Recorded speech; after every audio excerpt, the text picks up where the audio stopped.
안녕하세요. 1강 강의 시작하도록 할게요. 자, 이번 시간에는 우리 1강에서 공부할 부분은 총칙 부분이에요. 자, 총칙은 모든 법학의 첫 번째, 머릿말, 그쵸? 전체를 아우르는 그런 부분이라고 말씀드렸었어요. 그래서 오늘은 보험업법에 전체적으로 어떤 내용이 있는지에 대해서 우리가 총칙 부분에서 살펴보도록 하겠습니다.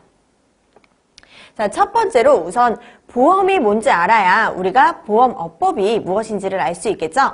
자, 보험이라고 하는 것은 어떠한 위험단체가 있어요.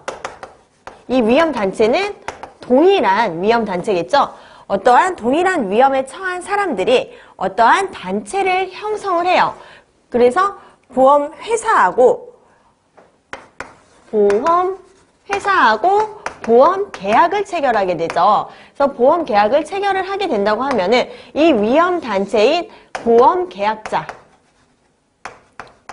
그리고 피보험자, 기타 권익이 있으신 분들, 그죠? 그래서 보험 계약자 등의 그 동일한 위험 단체의 사람들이 보험회사에게 일정한 보험료를 지급을 하고 그리고 어떠한 우연한 사고가 생겼을 때 보험회사는 이 보험계약자 등에게 보험금을 지급하게 되는 형태가 우리가 보험이에요. 사실 보험이라고 하는 것보다는 보험계약이라고 하는 것이 이 정의에 더 어울리는 부분이죠. 그렇죠? 위험단체를 구성해서 보험계약자 등이 보험회사에 일정한 보험료를 내서 공동기금을 형성을 하게 되는 거죠. 그래서 이 보험계약자 등에게 어떠한 한 사람에게 위험이 발생했다 그랬을 때 보험회사는 보험계약자에게 그 금전을 모아놨던 그 기금 중에 이 부분을 어때요? 지급을 해주게 되는 그러한 형태가 우리 보험계약이에요. 자, 그러면 보험업법은 왜 제정을 하게 되었는지 그 제정 취지에 대해서 우리가 같이 공부를 해볼게요. 자, 보험업법의 제정 취지는 기출된 바가 있어요. 시험 문제에 출제된 바가 있기 때문에 우리가 좀 주의 깊게 알아두셔야 되죠. 자, 첫 번째로는 우선 보험회사가 어때요? 우리 건전하게 경영을 하고 있는지 보험업법의 가장 결정적인 제정 취지는 보험계약자를 보호하기 위해서예요. 보험계약자를 보호하기 위해선 보험회사가 어쨌든 모아놓은 자금으로 건전하게 운영이 되는 게 가장 중요한 부분이겠죠. 그렇기 때문에 보험회사가 건전하게 운영을 할 수 있게 그리고 두 번째로는 보험계약자 등에게 어때요? 보험계약자 등의 권익을 보호해 주는 거죠. 자, 여기서 키워드는 권익보호. 그리고 세 번째는 보험업의 어쨌든 전반적인 발전과 그리고 또 나아가서 어때요? 국민 경제에 다 균형 있는 발전을 위해서예요.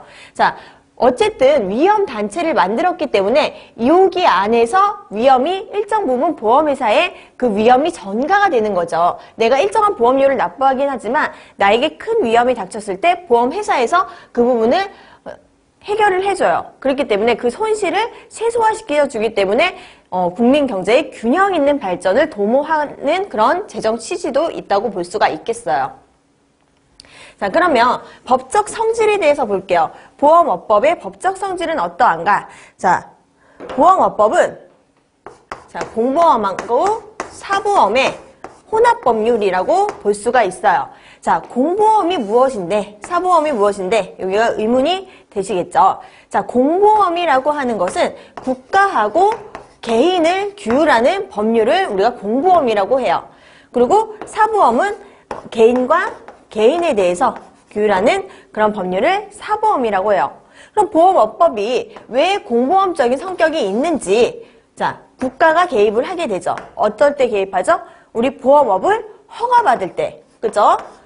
허가를 받을 때, 보험회사를 설립할 때, 아니면은 보험회사를 청산할 때, 이런 여러 가지의, 아니면은 보험회사를 감독할 때, 이럴 때도 다 국가가 개입을 하게 돼요. 그래서 공보험적인 성격이 있다고 볼 수가 있고요. 자, 사보험. 어쨌든 보험회사라는 개인이에요. 보험회사는 개인이죠. 공공기관이 아니에요.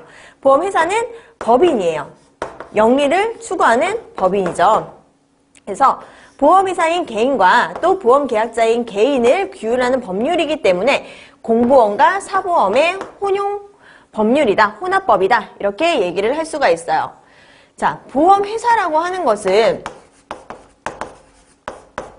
보험회사는 어때요? 영리를 추구하는 회사예요. 민영보험사예요. 그래서 우리 보험업법에서는 민영보험만을 취급해요. 그쵸? 공영보험은 취급하지 않아요.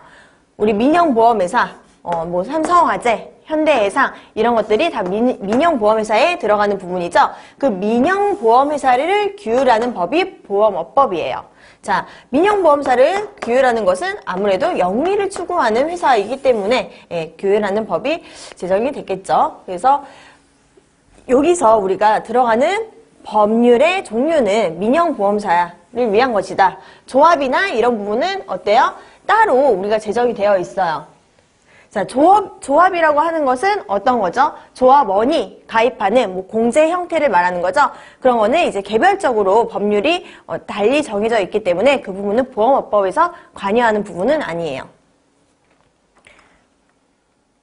자, 그 다음에는 보험 상품을 같이 한번 볼게요. 자, 보험 상품은 생명보험 상품, 손해보험 상품, 재산보험 상품으로 구분지어져요. 자, 이 부분에서 다 시험 문제가 한 번씩 출제된 바가 있어요. 그래서 이 부분 중요하게 보셔야 되는 부분이에요. 자, 생명보험 상품은 뭐죠? 어떠한 위험에 대해서 우리가 대가를 수수하는 거죠? 생명은 생존이나 사망이에요. 여기서 가장 중요한 키워드는 생존. 사망에 관하여 어때요? 어떠한 내가 위험이 닥쳤을 때 보험회사에서 그 보험금을 지급하는 거, 어떠한 대가, 내가 약정한 대가를 지급하는 상품이 생명보험 상품이에요. 자, 키워드는 생존, 사망에 관한, 그죠? 그리고 손해보험 상품. 손해보험 상품은 우리가 우연한 사건에 대해서 우리가 어떠한 대가를 수수하는 그런 계약이 손해보험 상품이에요. 자, 이때 우연한 사건에서는 좀 특이한 케이스가 있어요. 우선은 채무불이행. 그리고 의무불이행이 들어가요. 법령상의 의무불이행. 자, 채무불이행이 뭐죠?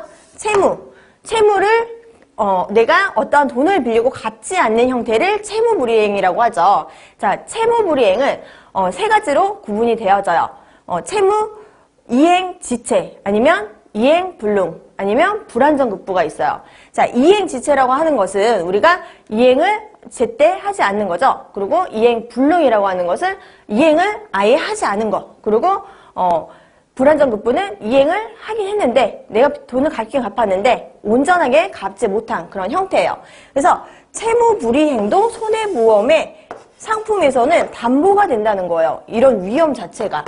그리고 법령상에 내가 법령을 위반했는데 그런 의무를 위반했는데 채무불이행도 어떻게 보면은 법령불이행이죠. 그죠? 그래서 이러한 것들이 손해보험 상품에서 되는 부분도 있어요. 자, 어떤 부분이냐? 여기서 가장 보여지는 것은 보증보험 계약이에요. 자, 보증보험 계약 같은 경우가 보증보험 회사가 있죠. 그리고 보험 계약자가 있어요. 그리고 피보험자가 있죠. 자, 이 보험 계약자는 누구냐면 채무자예요. 채무자가 누구죠? 돈을 빌린 사람, 그죠? 그리고 피보험자는 채권자예요. 자, 채권자는 돈을 받는 사람이에요. 자, 보증보험 회사가 보험 계약자인 채무자와 보험 계약을 체결하게 돼요. 어떤 거에 대해서? 얘에게 빌린 돈에 대해서. 그래서 보험 계약자가 피보험자에게 만약에 어떠한 채무를 갚지 못했을 때 아니면 완전하게 갚지 못했을 때 이제 여러 가지 채무 불이행에 해당하는 요건이 되었을 때 보증보험회사는 피보험자인 얘에게 어때요? 금전을 지급을 하게 되는 거예요. 얘를 대신해서. 그래서 이런 것이 이제 보증보험 계약이라고 하고요. 자, 화재보험 계약, 해상보험 계약, 자동차 보험 계약은 우리가 대부분 알고 있을 거라고 생각하고 개념까지는 설명하지 않을게요.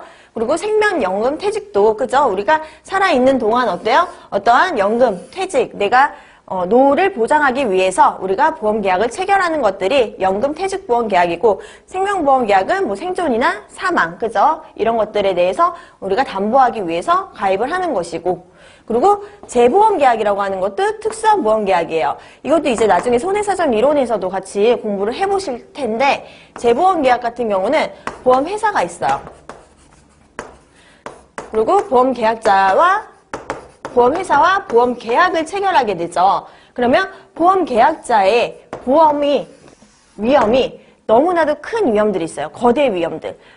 만약에 지진보험이다. 그러면은 지진이 한번 발생했다. 어느 지역에. 그러면은 보험회사가 그 부분을 다 보험금을 혼자서 감당을 하기가 너무 크죠. 그렇기 때문에 이 보험회사가 혼자서 그 위험을 모두 다 감당하는 것이 아니고 보험회사가 또 다른 보험회사에 재보험 계약을 체결을 해요. 그래서 이거를 재보험 회사라고 하고 이 둘의 관계를 재보험 계약이라고 해요. 그러면 직접적으로 보험 계약자랑 재보험 회사하고 어떠한 계약 관계가 있냐? 그러면 계약 관계는 없어요. 이거는 보험 회사와 재보험 회사와의 문제예요. 보험 계약자는 그냥 보험 회사에게 내가 약정한 보험료를 주는 거예요. 근데 보험 회사가 다시 재보험 회사하고 계약을 하죠. 얘가 위험이 발생이 되면은 내가 70% 줄게. 너가 30% 줘. 이렇게 하고 보험 회사가 다시 재보험 회사에게 보험료를 주게 돼요. 그래서 얘가 보험 사고가 발생했다. 그러면은 재보험 회사는 보험 회사에게 보험금을 주고 또 보험 회사는 보험 계약자에게 지급을 하게 되는 형태가 재보험 계약이에요. 그래서 재보험 계약이라고 하는 것은 어쨌든 거대 위험이 큰 위험에 대해서 혼자서 감당하기 어려워서 다른 회사랑 같이 그것을 담보한다. 이렇게 해석하시면 될 것 같아요. 자, 그리고 책임보험 계약이에요. 책임보험 계약도 우리가 대부분 많이 알고 있는 보험 계약이죠. 우리 책임보험 계약, 자동차 보험 계약 이런 거는 어떻게 보면은 2차 가목의 주제어기도 하죠. 그죠? 자, 책임보험이라고 하는 것은 보험 회사가 있고 그리고 보험 계약자가 있고 보험 계약자 등이라고 하죠. 그리고 제3자가 여기서 등장을 해요. 제3자라고 하는 것은 보험회사하고 보험 계약자가 아닌 자가 다 제3자죠. 그죠? 그래서 제3자에게 어떠한 내가 불법행위를 했다. 보험 계약자 등이 불법행위를 제3자에게 하게 되었을 때 보험회사가 나를 대신해서 제3자에게 보험금을 지급해주는 형태예요. 그런 형태가 이제 책임보험 계약으로 들어가고요.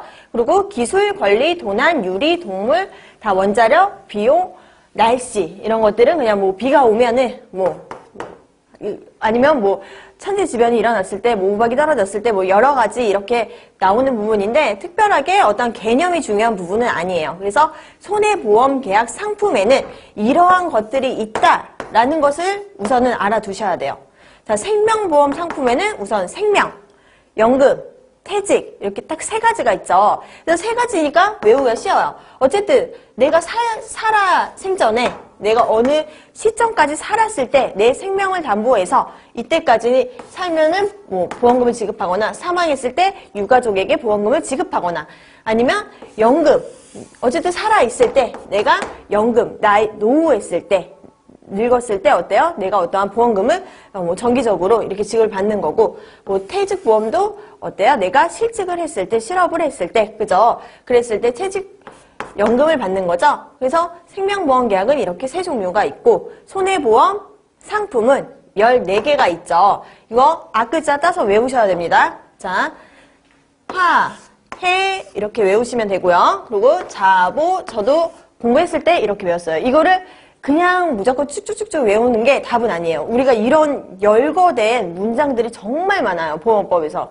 그렇기 때문에 처음부터 이거를 좀 전략적으로 공부를 하셔야 되는 부분이에요. 자, 화, 해, 자보, 재기까지는 제가 여기까지는 안을 드릴게요. 그리고 그 다음부터는 좀 쉬운 그 용어로 해서 외우시면 되겠어요. 자, 화해, 자보, 재책이에요. 자, 그 다음에 뒤에 이 부분은 같이 한번 만들어서 외우시면 될 것 같아요. 근데 이거 본인이 만드시면 훨씬 더 기억에 오래 남아요. 제가 알려드리는 것보다.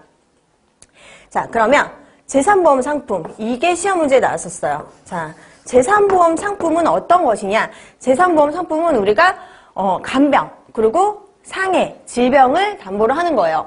자, 손해보험 상품에서 가장 중요한 건 우연한 사건을 담보하지만 상해, 질병, 간병은 제외합니다. 라는 규정이 있어요. 그래서 그 부분이 이제 시험 문제에 출제됐던 바가 있고요. 그리고 제3보험 상품은 어쨌든 질병, 상해, 간병에 관해서 어떠한 기타 금전을 지급할 수도 있지만 아니면은 그 밖에 급여를 지급할 수도 있다. 라는 것까지 같이 봐주시면 될 것 같아요. 그래서 상해, 질병, 간병 이렇게 세 가지로 구분되어지고 있다.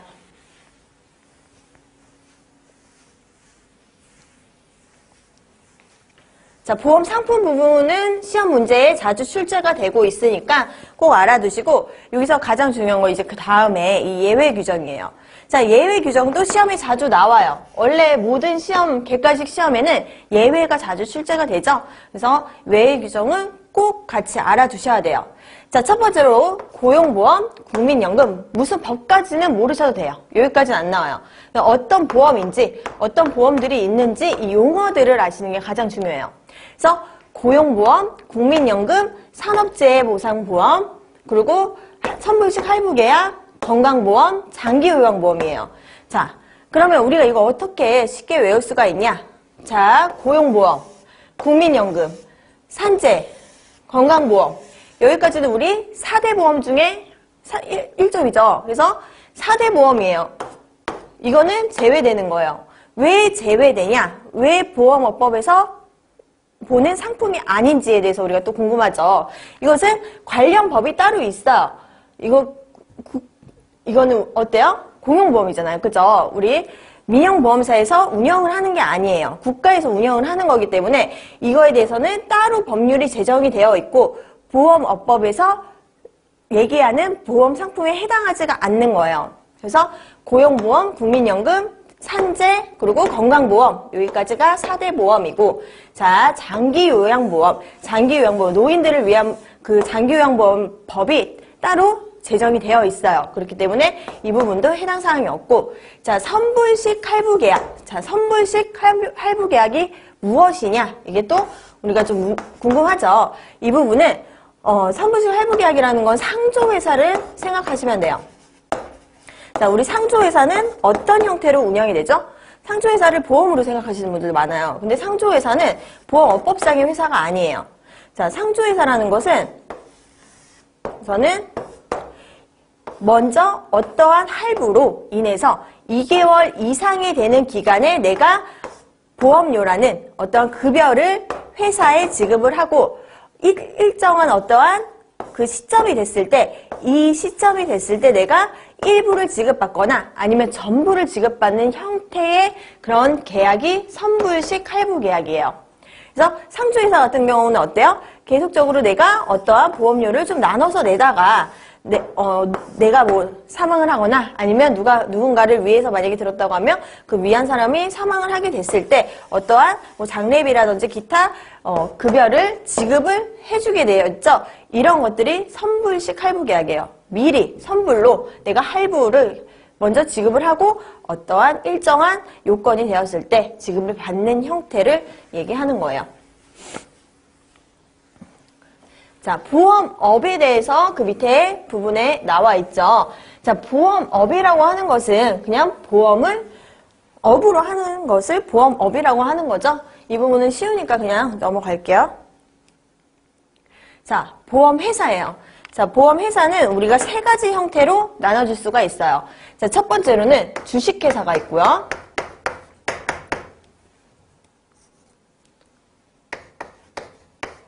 그 다음에 상호회사. 이게 잘 안 들어오네. 상호회사. 그 다음에 외국보험회사가 있죠. 자, 주식회사, 상호회사, 외국보험회사가 있어요. 그리고 여기서 뭐 하나 더 하자고 하면은 자회사. 자회사는 그 뒷부분에 나오는 회사예요. 자회사 같이 봐주시면 좋을 것 같아요. 자, 주식회사라고 하는 것은 우리 상법상의 회사죠. 자, 상법에 근거한 회사예요. 자, 보험업법은 우리가 상법이랑 구별을 한번 해보는 것을 알려드릴게요. 자, 민법이 있어요. 그리고 자, 상법이 있죠. 자, 민법하고 상법하고의 차이는 무엇일까요? 자, 민법은 개인과 개인의 어떠한 분쟁을 규율하는 법이에요. 그죠? 그리고 상법이라고 하는 것은 상인과 개인을 구별하는 거예요. 개인과 개인을 구별하는 건 맞아요. 근데 이 개인이 상인이 돼야 되는 거죠. 그래서 그냥 개인과 개인을 규율하는 법이다. 그러면은 민법이고, 이때 개인이 상인이다. 그러면은 상법의 적용을 받는 거예요. 그래서 상법을 먼저 적용받는 거죠. 상법에 먼저 적용받고 상법에 없는 내용들이 있을 수 있죠. 그런 것에 한해서는 민법을 적용하게 돼요. 그게 상법이 민법의 특별법이기 때문이에요. 먼저 적용받는 법. 그러면 자, 우리 상법과 그리고 보험업법, 업법하고 한번 구분을 해볼게요. 자, 상법이랑 업법은 누가 특별법일까요? 업법이 특별법이에요. 그래서 업법이 1차적으로 1순위로 먼저 적용을 받아요. 그런데 업법이 없다고 하면은 상법 규정을 준용하게 되어 있어요. 그래서 업법이 특별법이라는 거 꼭 알아두세요. 이것도 가끔씩 시험 문제에 지문으로 출제가 되는 부분이에요. 그래서 알아두셔야 되는 부분이죠. 그러면 주식회사가 우선은 상법에도 있는 회사다. 자, 상법에는 5종류의 회사가 있죠. 유한회사, 그리고 주식회사, 그리고 함량, 합자, 유한책임회사 이렇게 5개의 회사가 상법에 적용을 받아요. 거기에 주식회사가 있죠. 근데 이 주식회사는 자, 보험업법에도 이제 있는 부분이에요. 자, 그리고 상호회사예요. 자, 상호회사는 상법에 적용을 받지 않는 회사예요. 보험업법의 유일한 회사예요. 근데 아직까지 국내에 상호회사는 존재하지 않고 있죠. 그래서 상호회사는 국내에는 없지만 우리 보험업법상에 유일하게 있는 회사이다. 다른 법에 전혀 없어요. 그렇기 때문에 이것도 시험 문제에 출제될 수가 있죠.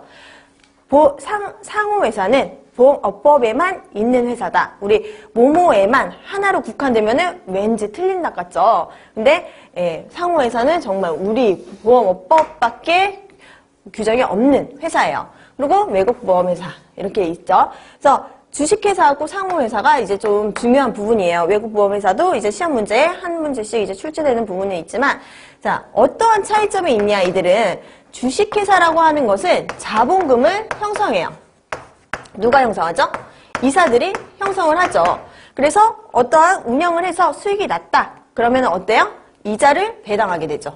그 이자를 서로 같이 배당을 받아서 이익을 창출을 하게 되는 거예요. 근데 상호회사는 어떤 회사이냐? 상호회사는 우선은 내가 기금을 형성하게 돼요. 기금을 누가 형성하냐면 사원이 형성을 하게 되는 거죠. 그래서 상호회사의 주인은 누구냐? 사원이에요. 사원이 주인이고 사원이 같이 공동 기금을 마련해서 이때 약정된 금액을 배당받게 돼요. 내가 얼마를 받겠다 했던 그 약정된 금액을 이제 배당 형태로 취하는 부분이죠. 그리고 외국보험회사는 외국에서 국외에서 어떠한 법령에 의해서 설립이 돼서 그 대한민국 외에서 경영을 하는 자를 우리가 외국보험회사라고 하고, 이 부분은 우리가 뒷부분에서 어차피 이건 총칙이에요. 뒷부분에 훨씬 더 여기에 대한 많은 내용들이 있어요. 그렇기 때문에 여기서는 이런 용어들의 개념 정도만 잡고 가자. 이 정도만 공부해도 오늘은 성공적인 그런 공부가 될 수 있을 것 같아요. 자, 자회사는 모회사가 있어요. 모회사가 이제 자회사를 만드는 거죠. 그래서 모회사가 자회사에 발행 주식, 우리 처음에 회사를 설립을 하면은 주식을 발행해요. 그죠? 자, 발행 주식의 총수의 100분의 15를 초과한 경우, 초과하여서 내가 소유하고 있다고 하면은 자회사로 둘 수가 있는 거죠. 그래서 발행 주식 100분의 15를 초과한 부분을 소유하고 있다고 한다면 모회사가 자회사 형태를 취할 수가 있다. 그래서 이 발행 주식에 대해서 100분의 15 이 부분도 기출된 바가 있어요. 이거는 괄호로 이제 출제가 됐던 부분이었죠. 그래서 이 부분도 근데 뒷부분에서 다시 한번 할 거예요. 자, 그 다음에 모집 한번 볼게요. 모집 부분이 가장 중요하다고 했는데 우리 용어에 대해서 우리 보험업법 2조에 보면은 이제 용어에 대한 내용이 총칙 내용이에요. 지금 말씀드리는 게 다 용어를 짚고 넘어가자. 그렇게 이제 한 부분인데, 자, 모집에서는 뭐 여러 부분이 있지만, 이제 모집할 수 있는 자도 지금 얘기하는 것보다 더 많은 그 부분이 있어요. 좀 보험회사 임직원, 그죠? 보험회사의 임직원에 또 제외되는 자들이 몇 분 있을 거고요. 이것도 어차피 모집 파트에서 공부를 할 거기 때문에 넘어갈게요. 자, 그리고 보험 설계사. 그리고 보험 대리점. 그리고 보험 중개사가 있죠. 자, 여기서도 이 부분은 어때요? 우리 용어, 보험법 제2조에 나와 있는 부분이기 때문에 한번 보면 보험 설계사라고 하는 것은, 보험 설계사는 자, 보험회사의 그런 보험회사의 중개, 대리 이런 행위를 하는 자죠. 그래서 어디에 소속되어 중개하는 자예요.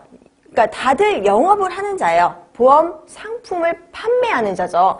보험 상품을 판매하긴 판매하는데 어디에 소속되어 보험회사나 보험중개사에 소속되어 보험을 파는 자, 그게 보험 설계사예요. 그래서 여기서 키워드는 소속되어 중개하는 자예요.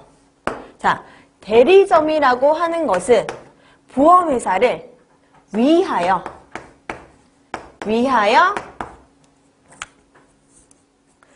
대리하는 자예요. 차이가 있죠? 보험 설계사는 보험회사나 어떤 중개사에 소속이 되어서 중개를 하는 자임에도 불구하고 보험 대리점은 보험회사를 위하여 대리하는 자예요. 자, 그럼 보험 중개사는 누구냐? 자, 보험 중개사는 우리 시험을 봐서 합격을 한 자가 보험 중개업을 할 수가 있죠. 자, 보험 중개사라고 하는 것은 독립적으로, 여기서는 독립적으로 계약자 측에서 계약자가 어떠한 보험을 가입하고 싶다. 그러면은 여러 보험사를 리스트를 쫙 뽑아서 어때요? 보험 계약자에게 맞도록 그걸 설계해주는 자가 보험 중개사죠. 그래서 보험 중개사는 독립적으로 어떠한 중개를 하는 자가 보험 중개사예요. 그래서 이 키워드는 꼭 동그라미 쳐놓고 책에다가 같이 외우셔야 돼요. 이 부분에서 많이 출제가 되는 부분을 키워드로 잡은 거예요. 그래서 이 부분 같이 알아두시면 되고, 자, 그 다음으로 넘어갈게요. 자, 일반 보험계약자, 전문 보험계약자예요. 자, 우리 그 전에 그 신용공여하고 대주주 파트, 뭐 자기자본, 총자본 이런 부분이 있죠. 근데 그 부분은 저희가 자산운영 파트에서 같이 공부를 해볼 거기 때문에 뒷부분으로 넘어가시면 되고, 왜냐면 지금 공부를 한다고 해도 그때 다시 공부를 해야 되는 부분이기 때문에 그때 한 번에 공부를 하시는 게 훨씬 더 수월하세요. 그래서 뒷부분, 우리 교재를 봐도 뒷부분에 다시 한번 언급이 되어 있는 부분이기 때문에 여기 총칙 부분에서 그 부분은 다루지 않고 넘어갈게요. 자, 일반 보험계약자하고 전문 보험계약자, 이 부분도 시험 문제에 정말 많이 출제됐던 부분이죠. 이 문제는 정말로 제가 봤을 때 1년에 한 문제씩은 꼭 출제가 되는 것 같아요. 그래서 주의 깊게 알아두셔야 하는데도 불구하고 이 부분이 정말 암기할 부분이 좀 많은 부분 중에서 또 한 부분이에요. 자, 일반 보험계약자, 전문 보험계약자는 뭐가 다르냐? 자, 우선 전문 보험계약자라고 하는 것은 어떠한 그런 보험에 대한 지식이 전문성이 있을 만한 그런 사람인지, 아니면은 자산 규모를 봤을 때 그 사람이 정말로 보험으로서 충분히 알 수 있는 자인지를 판단을 해서 우리가 전문 보험 계약자와 일반 보험계약자를 구별을 하는 거예요. 그러니까 전문보험계약자는 쉽게 말해서 보험을 잘 알 수 있을 만한 자, 그리고 일반 보험계약자는 보험에 대해서 잘 알 수 있을 것 같지 않은 자죠, 사실은. 그래서 어떠한 자산 규모나 전문 지식을 통해서 전문 보험 계약자인지 일반 보험 계약자인지를 구별할 수 있는 거예요. 자, 우리 같은 경우도 어때요? 전문 보험 계약자죠. 우린 보험에 대해서 잘 알기 때문에 전문 보험 계약자예요. 자, 그러면 전문 보험 계약자와 일반 보험 계약자를 왜 구분하는지, 자, 그게 이제 중요한 포인트죠. 자, 전문 보험 계약자는 자, 보험 회사하고 그리고 보험 계약자하고 보험 계약을 체결하게 되면은 보험 회사는 보험 계약자에게 이 상품에 대해서 어떠한 중요한 부분을 설명하도록 되어 있어요. 그래서 설명 의무가 있죠. 만약에 설명 의무 이행하지 않았다고 하면 우리가 보험 계약을 취소하거나 뭐 기한이 있지만 보험 계약을 취소하거나 아니면 약관 규제법에 의해서 뭐 그 부분을 주장할 수 없거나 이런 경우가 생길 수가 있어요. 그렇기 때문에 보험회사에서는 꼭 거기에 대해서 중요한 부분을 보험 계약자에게 설명하도록 되어 있어요. 그게 바로 보험 계약자 중 일반 보험 계약자에게만 의무가 주어지는 거고요. 자, 전문 보험 계약자다. 보험업법에서 정한 전문 보험 계약자다라고 하면은 그 부분을 설명하지 않아도 되는, 그렇기 때문에 나중에 내가 설명을 못 들었다는 이유로 전문 보험 계약자가 보험회사에게 주장을 할 수가 없는 거죠. 나 설명 제대로 못 들었어. 내가 생각한 내용이랑 다르니까 나 보험계약 취소할래 라고 얘기를 해도 어때요? 보험회사에서는 안 돼. 너는 전문 보험 계약자잖아 하면서 못하게 할 수 있다는 거죠. 그래서 이 부분에서 큰 차이가 있기 때문에 이거를 법으로 정말로 상세하게 정해둘 수밖에 없는 부분이에요. 근데 다만 이 전문 보험 계약자 중에서 내가 전문 보험 계약자예요. 하지만 내가 보험 약관에 대해서 잘 모를 수도 있죠. 전문 보험 계약자라고 해서 누구든지 약관을 빠삭하게 다 아는 부분은 아니에요. 그렇기 때문에 전문 보험 계약자 중에서 나는 일반 보험 계약자로 전환하고 싶어. 일반 보험 계약자처럼 같은 대우를 해달라고 이제 얘기를 할 수가 있어요. 그런 자들을 우리가 또 따로 규정을 했어요. 전문 보험 계약자지만 일반 보험 계약자로 전환할 수 있는 자. 이때는 이제 보험회사에게 절차가 있어요. 바로 전환을 할 수 있는 건 아니고 이제 서면으로 어떠한 보험회사에게 통지를 해야 돼요. 내가 일반 보험 계약자와 같은 대우를 받겠다. 이렇게 얘기를 먼저 하고 가야 되는 거죠. 자, 그러면 전환할 수 있는 자 뒷부분에서 같이 한번 볼게요.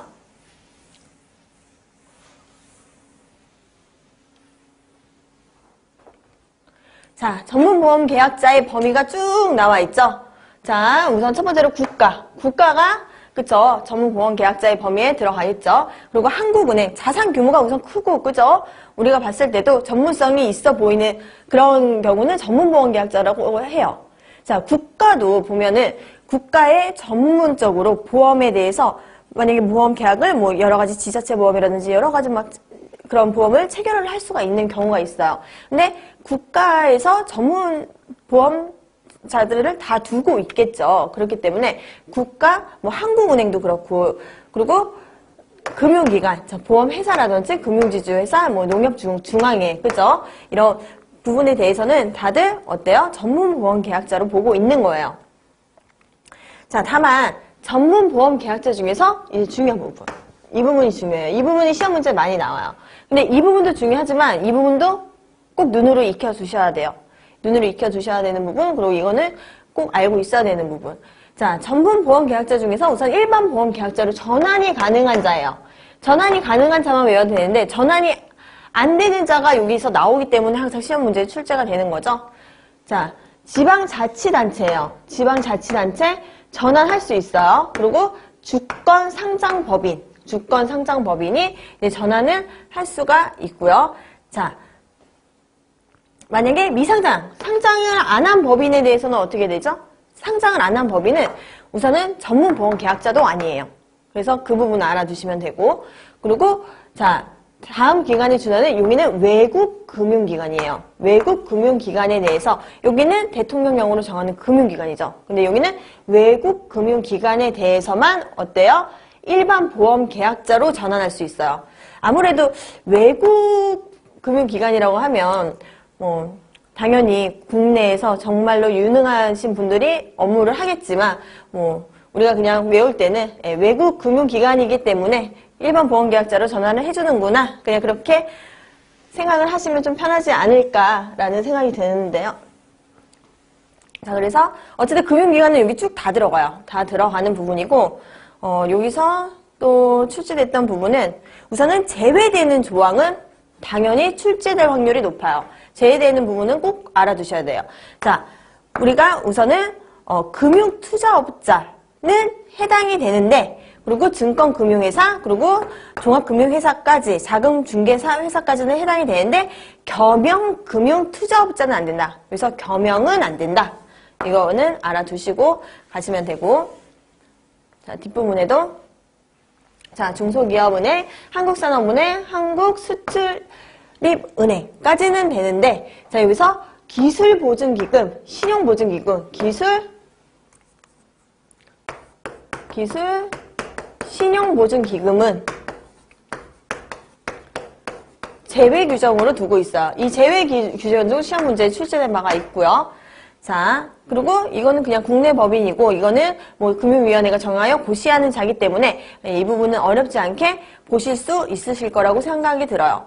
그리고 한 번 더 출제됐던 거는 일반 보험계약자로 전환이 가능한 자는 해가지고 금융감독원 이렇게 출제가 된 적이 있어요. 근데 금융감독원은 전문 보험계약자인 것은 맞지만 어때요? 내가 서면으로 일반 보험계약자로 전환을 하겠다고 해서 전환을 할 수 있는 자는 아니에요. 그쵸?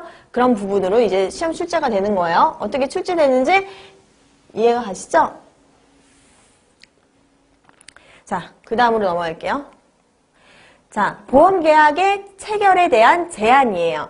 자, 첫 번째로 보험자의 제한이죠. 자, 우리는 어쨌든 보험업법상에 설립된 그런 보험회사를 상대로 어떠한 부분을 좀 계약을 체결을 할 수 있게끔 그렇게 되어지고 있어요. 근데 보험자에 대해서 일반적으로 제외하고 있는 부분이 있죠. 자, 이런 게 어떤 거냐면 중개나 대리를 하지 못하는 경우에요. 누구를 상대로? 거의 외국 보험 사업자를 지칭해요. 외국 보험 사업자를 우리가 국내에서 보험 영업을 못하도록 중개나 대리를 하지 못하도록 그렇게 규정을 하고 있는데, 자, 예외 규정이 있어요. 자, 이 부분도 시험 문제에 많이 출제됐던 바예요. 그래서 이거 정말로 중요하게 보셔야 될 거예요. 자, 작년 기출이에요. 이 부분은 작년 기출에 이게 오답이었던 그런 부분이죠. 근데 이거는 정말로 정말 꼼꼼히 보지 않는 이상은 정말 이 부분은 좀 캐치를 못했을 학생들도 있었을 거라고 저는 좀 생각이 들어요. 자, 우선은 외국보험회사의 생명보험 계약, 그리고 수출 적하보험, 수입 적하보험, 항공보험 계약, 여행보험 계약, 선박, 그리고 장기 상해보험 계약, 재보험 계약. 자, 우선은 수출 적하, 수입 적하, 항공, 여행, 선박 이 부분을 보면은 거의 다 어떤 거예요? 어쨌든 우리나라에서 보험 계약을 체결해야 되는데 외국에서 보험 계약을 체결하는 것에 대해서 어느 정도 허용을 해줄 수가 있다고 얘기를 하는 거예요. 그럼 왜 허용을 해주냐? 저렇게 수출 적하 보험이나 수입 적하, 뭐 항공보험, 선박보험 다 왔다 갔다 하는 그런 보험이죠. 그쵸? 그렇기 때문에 저런 보험에 대해서는 일반적으로 국외에서 만약에 내가 보험 계약을 체결한다고 하더라도 내가 일정 부분 그거에 대해서 예외를 인정해 줄게 라고 하는 거예요. 자, 시험에 출제됐던 거는 어떤 거였냐면은 이 부분이에요. 장기 상해 보험 계약. 그러니까 이거를 장기 화재 보험 계약으로 아마 바꿔서 출제가 됐을 거예요. 그래서 이 부분이 이제 출제가 됐던 부분이고요. 그래서 꼼꼼히 보지 않으면 잘 몰랐을 것 같은. 상해보험 계약은 사실 국내에서 많이 체결이 되는 부분인데 장기로 상해보험 계약을 체결을 했을 때 우리가 예외로 인정을 해준다는 거예요. 그리고 재보험 계약. 워낙 뭐 거대 보험에 대한 위험을 담보하는 것은 재보험 계약으로 많이 좀 허용을 해주는 부분이 있겠죠. 그래서 재보험 계약, 그리고 생명보험 계약. 이렇게 있다. 그리고 두 번째로는 우선 대한민국에서 취급하는 보험 종목 중에서 만약에 셋 이상의 내가 현대, 삼성, 메리츠의 어떤 보험을 계약하겠다라고 이렇게 청약을 했어요. 청약을 했는데 여기서 셋 다 인수 거절이 됐다고 했을 때 이럴 때는 예외적으로 국외에서 외국에서 보험 계약을 체결하는 것을 허용하겠다는 내용이에요. 자, 그리고 대한민국에서 아예 없는 보험, 당연히 그거는 허용을 해줘야 되겠죠. 그쵸? 대한민국 내에 없는 보험들, 그런 것들은 예외적으로 외국에서 체결을 할 수 있다. 자, 여기에 대해서는 이제 필요한 사항은 금융위원회가 정하여 고시한다는 내용도 있고요. 자, 그리고 네 번째로는 외국에서 보험 계약을 체결하고 내가 외국에서 살고 있었어요. 외국에서 보험 계약을 체결했어요. 장기간 보험 계약을 체결했는데 뭐 일정 부분 납입을 하다가 우리 나중에는 납입을 안 하는 그런 경우가 있죠. 그런데 그 보험 계약을 들고 내가 국내로 들어왔다. 그러면은 대한민국에서 그 계약을 계속적으로 지속시키는 건 가능하다. 그게 이제 네 번째 내용이고요. 그리고 보험회사와 보험계약을 체결하기 곤란한 경우예요. 곤란한 경우로서 금융위원회가 승인해 준 경우에는 우리가 예외적으로 인정을 해주고 있다는 거예요. 그래서 이 예외 규정은 이렇게 기억을 해두시면 될 것 같아요. 이 부분도 시험 문제에 자주 출제되는 부분이에요. 그래서 우선은 보험 상품 부분 가장 중요하게 보셔야 될 것 같고요. 그리고 보험업법의 제정 취지, 그리고 또 우리가 역외보험 이런 부분 하고, 그리고 전문보험계약자 그 부분은 꼭 오늘 이 자리에서 강의가 끝나시면 꼭 복습하시길 바랄게요. 네, 어쨌든 1강 강의 여기서 마치도록 하고 2강에서 뵙겠습니다.